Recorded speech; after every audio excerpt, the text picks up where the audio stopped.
32వ కీర్తన 7వ వచనం. నా దాగుచోటు నీవే, శ్రమలో నుండి నీవు నన్ను రక్షించెదవు, విమోచన గానములతో నీవు నన్ను ఆవరించెదవు అని దావీదు పలికినటువంటి ఈ యొక్క కీర్తన గురించి మనం గత 2 వారాల నుంచి మనం ధ్యానం చేస్తున్నాం. విమోచన గానము అనేది ఈరోజు మన ధ్యానాంశం అయి ఉంది.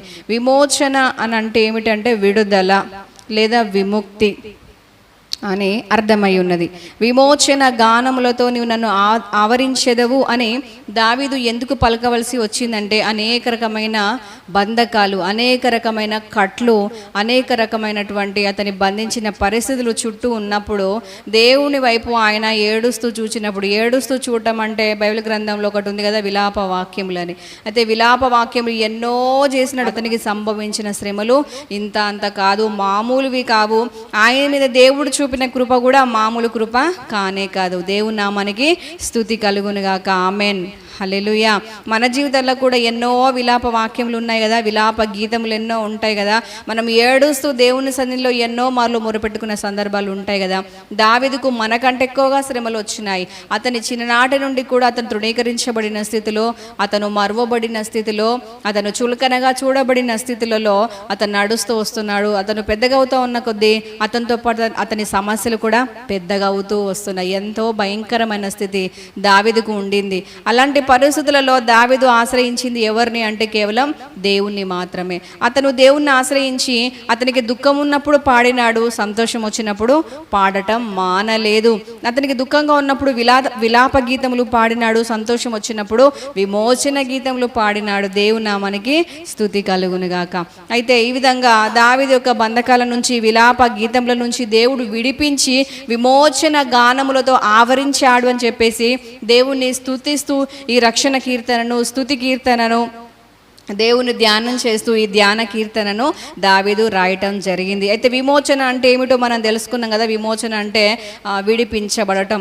అయితే దావీదుకున్నట్టుగానే మనకు ఆ రకమైన బంధకాలు లేకపోవచ్చు, కానీ మనకు ఒక రకమైనటువంటి బంధకాలు ఎన్నో మార్లు మనం ధ్యానం చేసినాం కదా, ఎన్నో మార్లు మనం విన్నాం కదా. మనిషికి ఒక రకమైన శ్రమలు ఉంటాయి, సమస్యలు ఉంటాయి.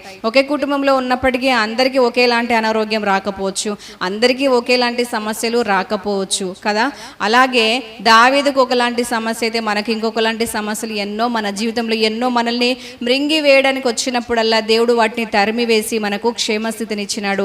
ఈరోజు దేవుని ఈ రీతిగా స్తుతించడానికి ఆయన అవకాశం కలుగజేసినాడు.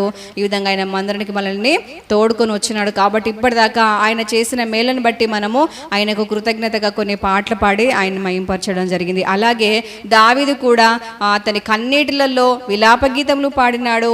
అతనికి విడుదల కలిగిన తర్వాత విమోచన గీతములు పాడినాడు. అయితే ఈరోజు మన జీవితంలో ఇంకా ఏ విలాప గీతములు అనేవి పాడబడుతున్నవో, ఏ దుఃఖకరమైన పరిస్థితి గుండా మనం నడుస్తున్నామో, ఏ దుఃఖకరమైన పరిస్థితి మనల్ని వెంబడిస్తుందో, అది అనారోగ్యమా, ఆర్థిక ఇబ్బంది, కుటుంబంలో శ్రమల, ఇంకా పిల్లల నుంచి, తల్లిదండ్రుల నుంచి, ఏ రకంగా జీవిత భాగస్వామి నుంచి కావచ్చు, అది వాతావరణం నుంచి కావచ్చు, ప్రభుత్వం నుంచి కావచ్చు, ఇరుగు పొరుగు నుంచి కావచ్చు, బంధుమిత్రుల నుంచి కావచ్చు, ఏ రకమైనటువంటి విలాప గీతం మనల్ని వెంబడిస్తుందో ఈరోజే యేసు నామములో అది విమోచన గీతముగా మార్చబడును గాక. ఆమెన్. బైబిల్ గ్రంథంలో ఒక భక్తుడు ఉన్నాడు. మొట్టమొదటిగా నాకు తెలిసినంత వరకు అయితే అతను తన జీవితంలో ఎటువంటి పాట పాడినాడు అంటే విమోచన గీతం, స్తుతి గీతం పాడినాడు. అతని జీవితంలో చాలా విలాపకరమైన పరిస్థితులు ఎదురవుతా వస్తున్నాయి. వెంట అతను పుట్టిన దగ్గర నుంచి చనిపోయేంత వరకు కూడా ఎన్ని విలాప గీతములు అతని వెంబడి తరుముకుంటూ వచ్చినాయో, అతన్ని తరుముకుంటూ ఆ విలాపం అంటే ఏడ్చేటువంటి పరిస్థితులు, ఇక హోప్ లేదు, ఇక జీవించడానికి నాకు అవకాశమే లేదు అనడానికి ఎన్నో పరిస్థితులు అతను తరుముకుంటూ వచ్చాయి. కానీ ప్రతి సందర్భంలో ఇదిగో నేనున్నా నీకోసం, ఇదిగో నేనున్నా, నువ్వు ఒక ప్రత్యేకమైన ప్రణాళికతో రూపొందించబడ్డావు, నువ్వు ప్రత్యేకమైన ప్రణాళిక కొరకు ఏర్పరచబడ్డావు, నీకు నేనున్నా, అన్నింటి నుండి తప్పించడానికి నేనున్నా అంటూ ఆ భక్తుని దేవుడు తప్పిస్తూ వస్తున్నాడు. అతను చివరికి విడిపించబడిన తర్వాత ఒక పాట పాడుతున్నాడు. ఏం పాట పాడుతున్నాడంటే విమోచన గీతం, విమోచన స్తుతి గీతం, రక్షణ గీతం, దేవుని నామాన్ని ఘనపరుస్తూ అతను పాడినాడు. ఆ భక్తుడు ఎవరో కాదు, మోషే. అతను పుట్టుక గురించి కూడా మనకు అతని స్టోరీ తెలుసు కదా, ఎన్ని శ్రమలు. అతను పుట్టిన వెంటనే ఏమని ఇక విడుదలైంది రాజు ఆజ్ఞ. దేశంలో, ఐగుప్తు దేశంలో హెబ్రీ ప్రజలు ఎవరెవరైతే ఉన్నారో వారు కనినటువంటి అబ్బాయిలను, అంటే వారి సంతానమైన కుమారులను అసలు బ్రతకనివ్వకూడదు అనే ఆజ్ఞ, కఠినమైన ఆజ్ఞ జారీ చేయబడింది. ఎవ్వరు ప్రసవిస్తున్నారో స్త్రీలు, వారు ప్రసవించినప్పుడు స్త్రీయా, పుట్టింది పురుషుడా, లేదా పుట్టింది అమ్మాయా అబ్బాయా అని చూడాలి. చూసిన తర్వాత అబ్బాయి అయితే వెంటనే గొంతు బీసుకి చంపేయటమా, లేకపోతే నైలు నదిలో ఆ మొసళ్లకు ఆహారంగా పడేయటమా, ఖడ్గం చేత చంపడమా, ఏదో ఒక రకంగా ఆ పుట్టిన పిల్లవాడిని వెంటనే చంపేయాలనే కఠినమైన ఆజ్ఞ బయలుదేరింది. ఒక్కసారి ఆలోచన చేయండి, పుట్టిన వెంటనే బిడ్డను చంపేయాలి అని అంటే ఎంత భయంకరమైనటువంటి వేదన కదా. కొంతమంది మాత్రమే ఇట్లాంటి వేదనలో నుంచి బయటకు వస్తూ ఉంటారు. కొంతమంది మనం సాక్ష్యం చెప్తూ ఉంటున్నప్పుడు కూడా మనం వింటూ ఉంటాం. పుట్టిన వెంటనే బిడ్డను కోల్పోవడం ఎంత భయంకరమైన విషయం కదా. ఇది ఎవ్వరికి కూడా జరగకుండునుగాక.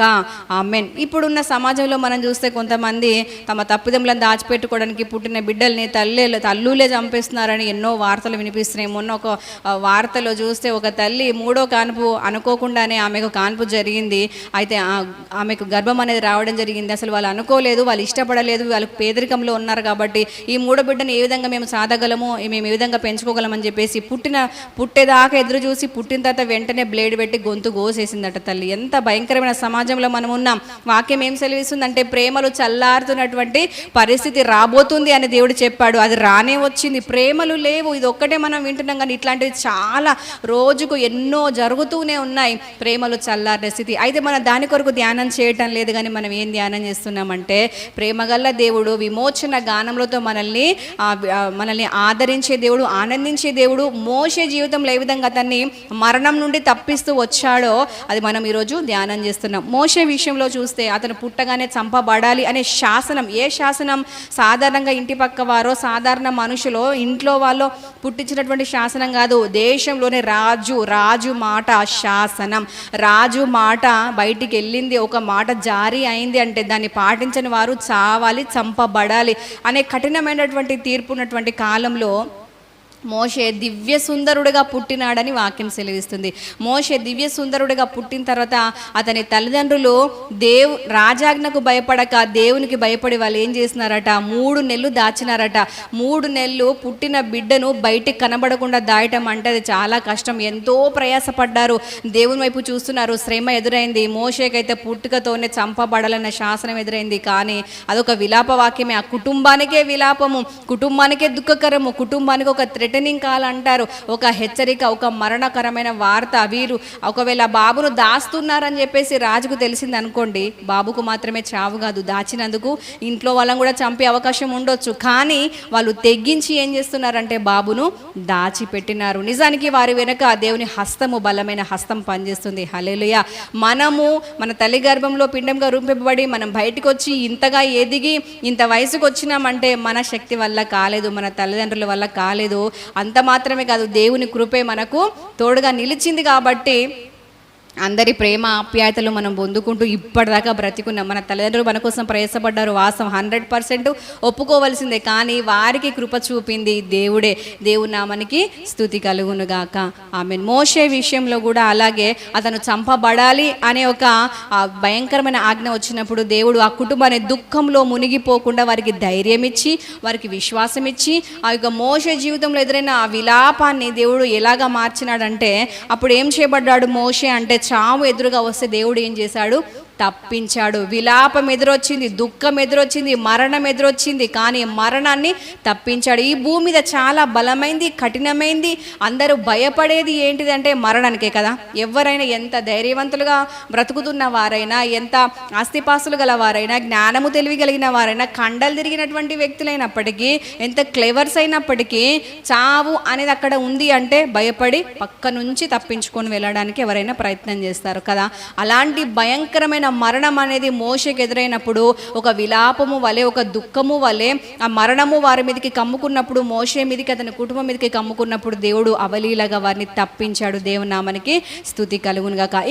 ఇంకా ఏం జరిగింది ఇంకా మోషే జీవితంలో అని అంటే, ఇక చావు అయితే తప్పింది. కానీ ఎన్ని రోజులు దాస్తారు తల్లిదండ్రులు?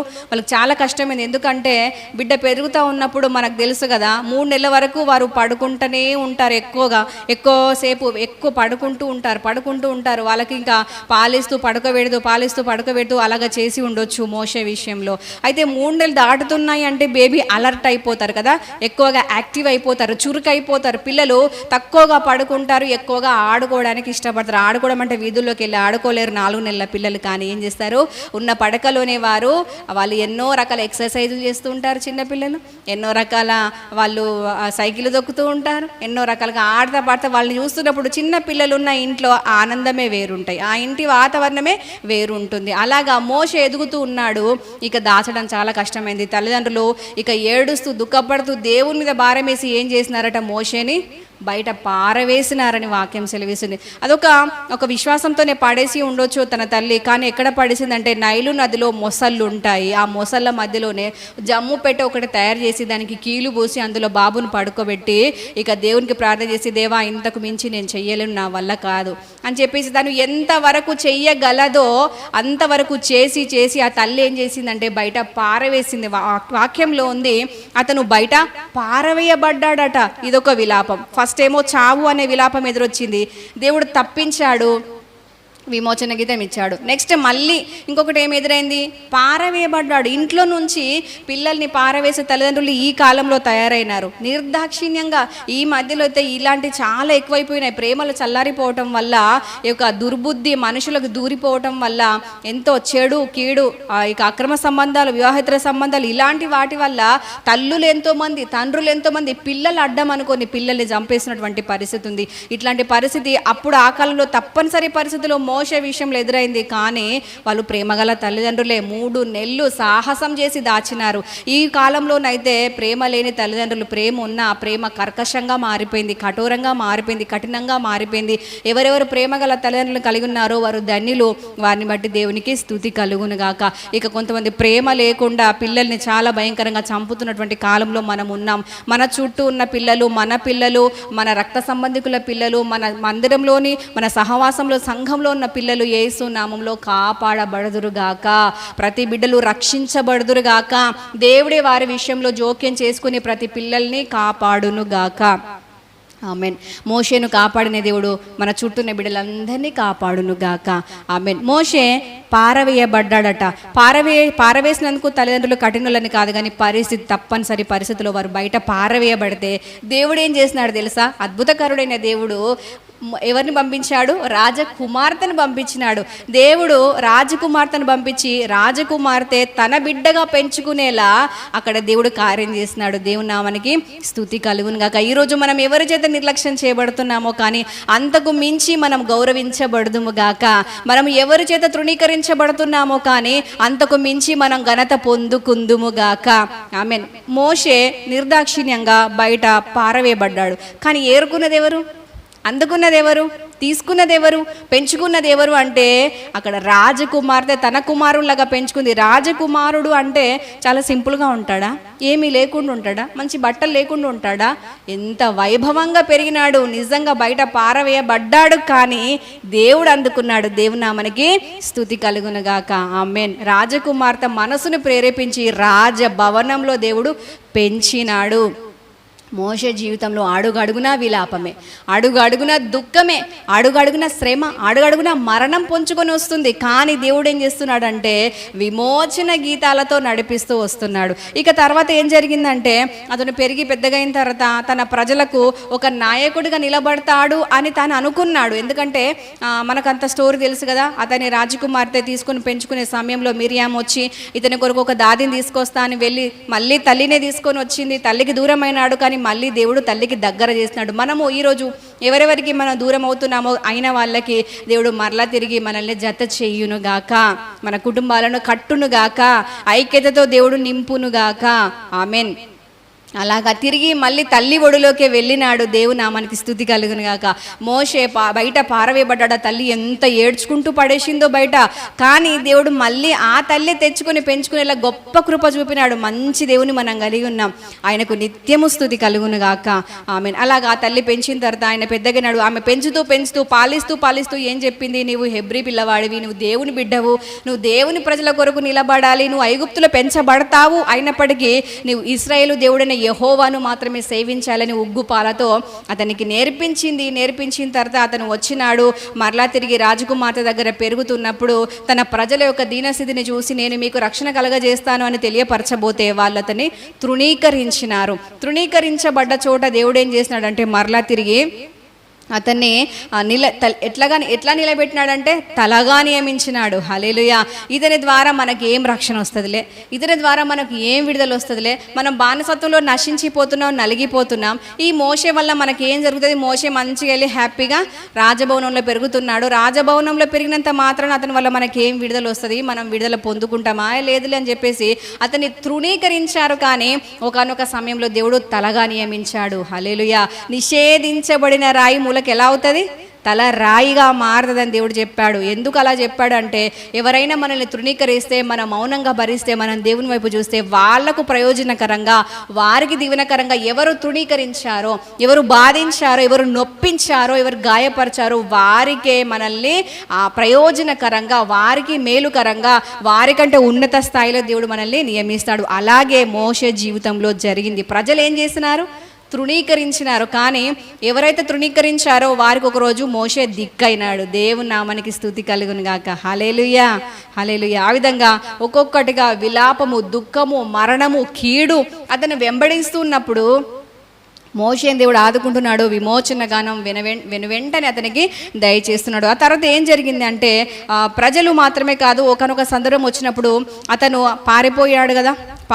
అతని యొక్క మామ ఇతరు దగ్గరికి, అప్పటికి మిద్యాను ప్రాంతానికి పారిపోయాడు. అతనికి వివాహం జరగలేదు, అతని మామ అని తెలియదు, ఏం తెలియదు. కానీ తరమబడిన తర్వాత అతను ఏం చేశాడంటే పారిపోయాడు. అతను ఏం చేయబడ్డాడు? తరుమబడ్డాడు. ఫస్ట్ ఏమో అతను చంపబడ్డానికి ఆజ్ఞ వచ్చింది, దేవుడు తప్పించాడు. అతనికి మరణం వచ్చింది, దేవుడు తప్పించాడు. బయట పారవేయబడ్డాడు, రాజకుమార్తె తీసుకొని పెంచుకునేలా దేవుడు కృప చూపాడు. ఆ తర్వాత తృణీకరించబడ్డాడు, దేవుడు తలగా నియమించడానికి తలంచాడు. తర్వాత అతను తరుమబడ్డాడు, కానీ దేవుడు తిరిగి రప్పించాడు. ఎక్కడి నుంచి అతడు తరుమబడ్డాడో, ఎక్కడికైతే వెళ్ళగొట్టబడ్డాడో అక్కడి నుంచి దేవుడు మరలా తిరిగి రప్పించాడు. మనకు తెలుసు కదా మోషే స్టోరీ అంతా. మోషే జీవితంలో ఏం జరిగింది? ఐగుప్తు నుంచి ప్రాణాల అరచేతిలో పట్టుకొని భయంతో పరుగులు తీసి పారిపోయి మిద్యాన్లో చేరాడు. కానీ అక్కడ గొర్రెల కాపరిగా ఉండి అక్కడ దేవుని దర్శనం పొందుకొని దేవుడు మరలా తిరిగి ఏ ఐగుప్తులో అతను అవమానపరచబడ్డాడో, ఏ ఐగుప్తులో తృణీకరించబడ్డాడో, ఏ ఐగుప్తు నుంచి వెళ్ళగొట్టబడ్డాడో, తరమబడ్డాడో అదే ఐగుప్తుకు దీవెనకరంగా దేవుడు మరలా ఐగుప్తులో తన ప్రజలకు దీవెనకరంగా దేవుడు మరలా తిరిగి అతన్ని మిద్యాను ప్రాంతం నుంచి మరలా తిరిగి రప్పించాడు. నిజంగా ఈరోజు మనం ఎక్కడెక్కడ తరమబడుతున్న చోట దేవుడు తిరిగి మనల్ని మేలుకరంగా, దీవెనకరంగా, ఆశీర్వాదకరంగా, ప్రయోజనకరంగా నిలబెట్టునుగాక. ఆమెన్. ఆ తర్వాత అతను తిరిగి వచ్చిన తర్వాత ఫరో, రాజకుమారుడా, నీవు మా మనవడవు, లేకపోతే మా రాజ సంబంధికుడు అని వెల్కమ్ చెప్పలేదు. అతన్ని తృణీకరించారు, వ్యతిరేకించారు, నిందించారు, అవమానకరంగా మాట్లాడినారు. కానీ ఆ అవమానాన్ని దేవుడు ఎట్లా మార్చాడంటే అతని ద్వారా అద్భుతాలు జరిగించి ఆశ్చర్యపోయే విధంగా, అవమానించిన వారు ఆశ్చర్యపోయే విధంగా దేవుడు మోషే నిలబెట్టినాడు. ఎట్లాంటి అద్భుతాలు అంటే ఇంతవరకు భూమి మీద ఎప్పుడు వినబడని అద్భుతాలు మోషే ద్వారా జరిగించాడు. అవును కదా, మనం విన్నాం, చూసినా కదా ఎన్నోసార్లు కూడా అద్భుతాలు. ఎటువంటి అద్భుతాలు చేశాడంటే ఇంతవరకు ఇశ్రాయేలు ప్రజలే కాదు, భూ ప్రపంచంలోని ఏ ప్రజలు విననటువంటి అద్భుతాలు మోషే ద్వారా దేవుడు జరిగించాడు. నిందించబడ్డాడు ఫరో ద్వారా, ప్రజల ద్వారా అవమానించబడ్డాడు. కానీ ఆ అవమానాలకు మించి అద్భుతాలు మోషే ద్వారా జరిగించిన తర్వాత ప్రజలు ఒక భయం వచ్చింది మోషే విషయంలో. అమ్మో, మోషే ఇంతకుముందు రాజకుమారుడిగా పారిపోయినాడు, కానీ ఇప్పుడు దేవుని ప్రవక్తగా వచ్చినాడని చెప్పేసి భయపడ్డారు. రాజకుమారుడుగా ఉన్నప్పుడు అతనికి ఎవరు భయపడలేదు, కానీ ప్రవక్తగా తిరిగి వచ్చిన తర్వాత అతనికి అందరూ భయపడడం మొదలుపెట్టినారు. ఎందుకంటే అద్భుతాలు చేస్తున్నాడు, దేవుని నామం పేరిట ఆశ్చర్యాలు జరిగిస్తున్నాడు. కాబట్టి ఇక భయపడ్డం, అతని మాట అంటే భయపడ్డం, గౌరవించడం అనేది మొదలు పెట్టేలా దేవుడు చేసినాడు. ఆ తర్వాత ఇక ఆ యొక్క తెగుళ్ళన్నీ అయిపోయిన తర్వాత తిరిగి వాళ్ళు వెళ్తున్నప్పుడు అక్కడ ఏం అడ్డం వచ్చింది? వాళ్ళు కనాను దేశానికి, వాగ్దాన దేశానికి వెళ్తున్నప్పుడు అతనికి అడ్డుగా ఒకటి వచ్చింది. ఏమొచ్చింది? ఎర్ర సముద్రం అడ్డొచ్చింది. ఎర్ర సముద్రము అడ్డుగా నిలిచి భయపెట్టింది. ఇక వెనకేమో శత్రువులు, ముందేమో సముద్రం. ఇక చేసేదేముంది అని చెప్పేసి అది భయపెడుతున్నప్పుడు, పరిస్థితి అంతా భయంకరంగా మారినప్పుడు అదొక విలాపం, అదొక దుఃఖం, అదొక భయము. ఇటు ప్రజలు కూడా, ఇశ్రాయేలు ప్రజలు అవును మోషే మమ్మల్ని విడిపించి తీసుకొస్తున్నాడు అని సంబరపడలేదు. కానీ శ్రమ సంభవించగానే, శ్రమ ఎదురుగానే ఏమనుకున్నారు? మోషే మమ్మల్ని ఎందుకు తీసుకొచ్చిండో, మాకు అక్కడ సమాధులు లేవా ఐగుప్తులో అని చెప్పేసి మళ్ళీ సనుక్కోవడం, అతని మీద రాళ్ళు ఉరవడానికి ప్రయత్నించడం, అతన్ని చంపడానికి ప్రయత్నించడం, తొందర పెట్టడం చేస్తున్నప్పుడు దేవుడు ఏం చేసినాడంటే మోషే చేతిలో ఉన్న కర్ర సహాయంతో, దేవుడు కర్ర చాపమన్నప్పుడు మోషే కర్ర చాపితే దేవుడు తూర్పు గాలిని పంపించి అక్కడ సముద్రాన్ని పాయలు చేసినాడు. హల్లెలూయా. ఆరిన నేల మీద నడిపించినాడు. మోషే జీవితంలో ఇలాగా ఏది అడ్డుగా వచ్చినా, ఎవరు అడ్డుగా వచ్చినా, ఏది అతన్ని బాధ పెట్టేదిగా, భయపెట్టేదిగా, అతన్ని కృంగదీసేదిగా వచ్చినా అడుగున దేవుడు తోడుగా ఉండి అతని విలాపములన్నిటినీ విమోచన గీతములుగా మార్చిన తర్వాత చివరిగా ఎర్ర సముద్రం నుంచి బయటకు వచ్చిన తర్వాత మోషే పాడుతున్నాడు, యెహోవాను గానము చేసేదమైన పాట మోషే పాడినటువంటి కీర్తన అయ్యింది. దేవుని నామానికి స్తుతి కలుగునుగాక.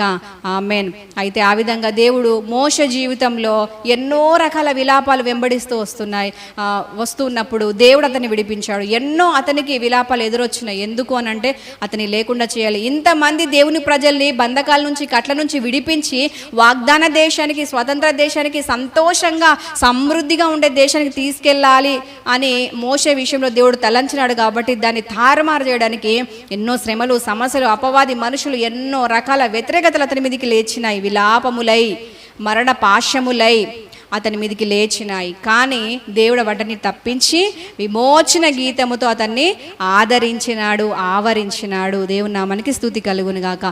అలాగే మన జీవితంలో కూడా ఈరోజు ఏమేం విలాపాలు మనకు ఎదురవుతున్నాయో, మనల్ని వెంబడిస్తున్నాయో, మనల్ని బాధిస్తున్నాయో, ఆ విధంగా మోషను విడిపించిన దేవుడు ఆ విలాపములన్నిటిలో నుంచి మనల్ని విడిపించి విమోచన గానములతో మనల్ని ఆవరించునుగాక. ఆమేన్. మోషే వలె మనం కూడా వాటన్నిటిని దాటిన తర్వాత ఆ రక్షణ గీతం, ఆ విమోచన గీతం, ఆ స్తుతి గీతం మనం పాడుతూ అనేక మందికి దీవెనకరంగా మనము నిలబడుదుముగాక. అటువంటి కృప దేవుడు మనకందరికీ దయచేయునుగాక. ఆమేన్.